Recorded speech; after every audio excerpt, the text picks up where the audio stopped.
G'day folks, Hello Mojo here, and today I want to talk to you about Icarus.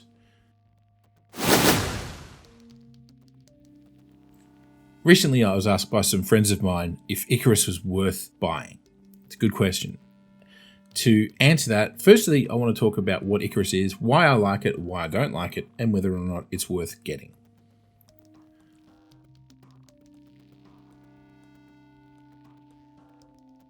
So firstly, what is Icarus? It's a open world survival game. It's similar in style to games like Conan Exiles or maybe even Ark, where you start with nothing and you pick up some sticks and some rocks and you craft some tools to make better gear and better equipment to progress. The story of Icarus is that you're exploring a planet that's been terraformed, and I'll talk more about this setting in a little bit because it has some interesting implications in the way they've implemented it. One of the unique things that Icarus brings to the genre is that the process of progression is encapsulated. Let me explain. In traditional open world games, you'll build a base, you'll collect resources, and you'll progress until you get to the end of the game. Whereas in Icarus, at the start of each, we'll call it sessions, you're going to pick a prospect to go on. And these are effectively missions. There's a big tree of these that you can pick from. And each mission will have a reward for completing it. When you start the prospect, you'll have nothing. You'll come down, as I said, with basically no gear, and you'll pick up some rocks and stones and so on. And eventually you'll complete the conditions of the prospect, at which time you'll jump back in your dropship and return to orbit. Now, when you do this effectively wipes everything that you've created on the planet. So every time you start a new prospect, it's a fresh instance.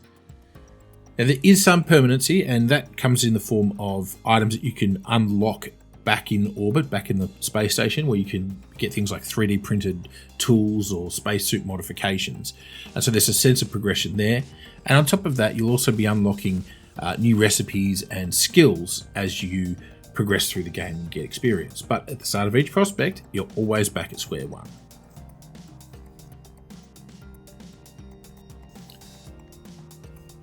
So let's talk about what I like about Icarus first. And it might come as a surprise, but I actually quite like the idea of starting each prospect fresh. It lets you try different ideas that you want to explore. My group and I have had bases built on ponds, or crossing a river in the desert, or even perched on the side of a mountain. Each time you start a prospect, you get a fresh palette with which to work with. And there's also tons of things to unlock. There's 4 tiers of blueprints you can get, which will take you from effectively stone axes all the way to high-powered rifles and space-age body armor.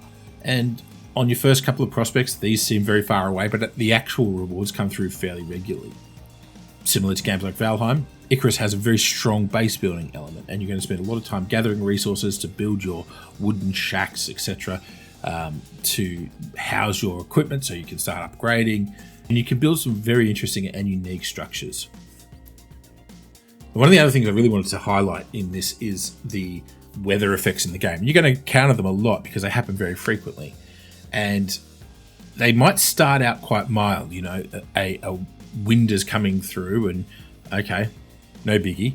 Then you'll get some rain, and that's not too much of a thing to worry about. But then you start getting things like severe winds coming in. And severe winds will damage your wooden structures. You might need to consider upgrading to stone to stop that. They'll also do things like knock trees down, and if you happen to be caught out in the forest during a big windstorm, those trees can fall on you and cause some pretty bad damage.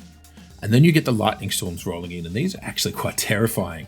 The lightning strikes can set your house on fire, and even the forest around you can get set on fire, so it's pretty dangerous stuff.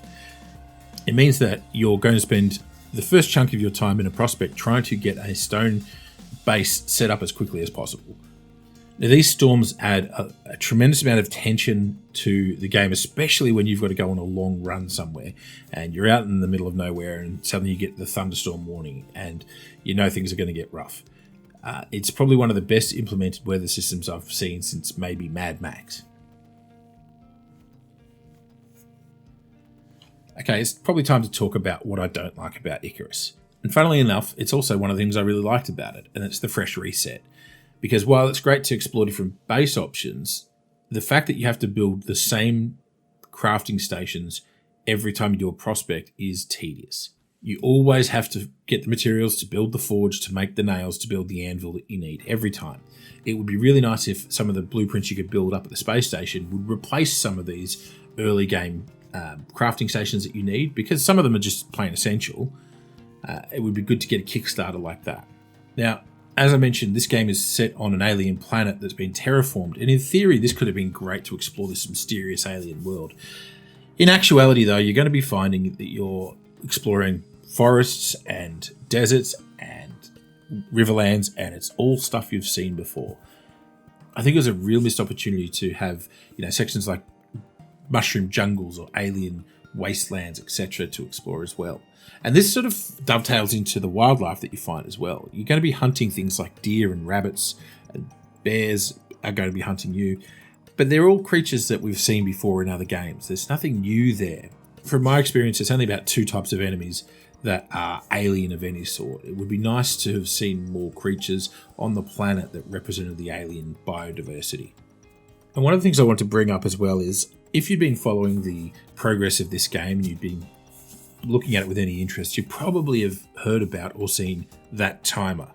You see, every prospect that you do has a real-world timer associated to it, and it's usually about 6 days. They can go as much as 30 or as small as a few hours. And this timer represents, the clock that you've got to do to complete your mission. And if you don't complete your mission, your character is gone. They're lost on the planet, and that's that. Now, I just want to say a couple of things about this. Firstly, the timer is very generous for the most part. Most missions can be completed without building too much excessive stuff. If you really want to power through it and weren't interested in building a farm or trying to make a high-powered rifle, you can complete most missions with just a longbow and a lot of arrows. But let's say you've decided to take on one of the smaller time frame prospects and you lose your character. You don't make it back to your drop pod in time and your character's lost. It's not doom and gloom. So firstly, you start a new character, but anything that you've unlocked in the space station, any new gear that you can 3D print, for example, can be 3D printed again. So you can start with that drink bottle that you absolutely must have every mission, and you can build that straight away. Now, yes, your character is going to be back at level 1, and you're going to have to get all of your blueprints and your skills unlocked again, and it does take a little time to do, but it's not the end of the world. You can also redo any prospects, so if you wanted to ease your way back into it, you could take some of the early game prospects and work your way back up.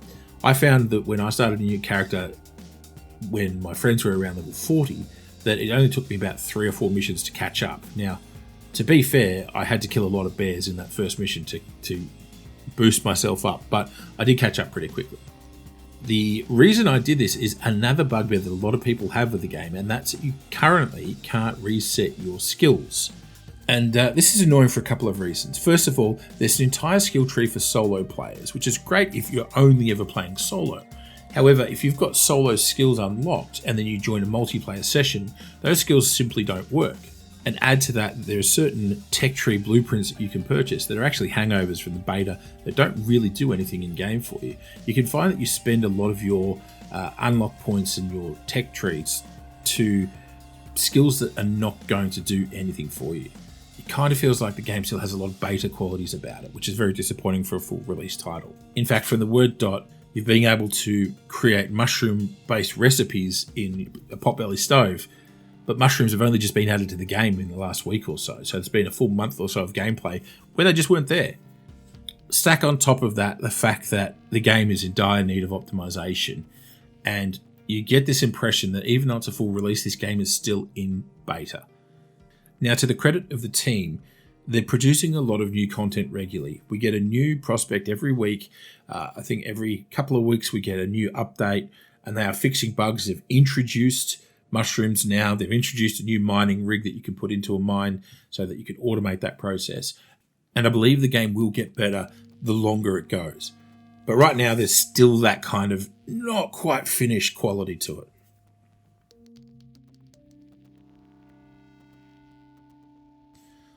So the big question that I need to answer is this game worth buying?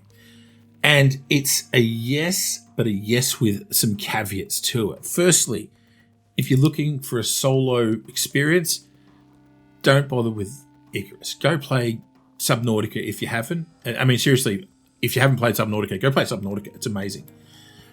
If you've got a few friends playing, that's a different story. If the term walking simulator really turns you off, then Icarus isn't going to be for you, because there is a ton of walking. You're going to be going backwards and forwards and backwards and forwards. There's also a ton of grinding, especially for the tier 4 equipment. If you aren't the sort of person that enjoys spending days going backwards to a mine, bringing ore back, processing it, going to the mine, processing it, chopping trees down, if that's not something that excites you, then Icarus is going to bore you to tears. However, I personally really enjoy this stuff. I love the game. I've had a lot of fun playing it. I've got some completely ridiculous situations because of it, such as accidentally setting a house on fire while standing in a fire pit. And for me, while it might not be as good a game as, say, Valheim or Subnautica or those sort of games, it's still a really solid entry, and it tries some new things which I find quite interesting too. So that's my recommendation. So I'll throw it over to you. Have you played Icarus? What were your thoughts? Have you not played it, but you're thinking about it? What's stopping you from pulling the trigger? Let me know in the comments below, and until next time, take care.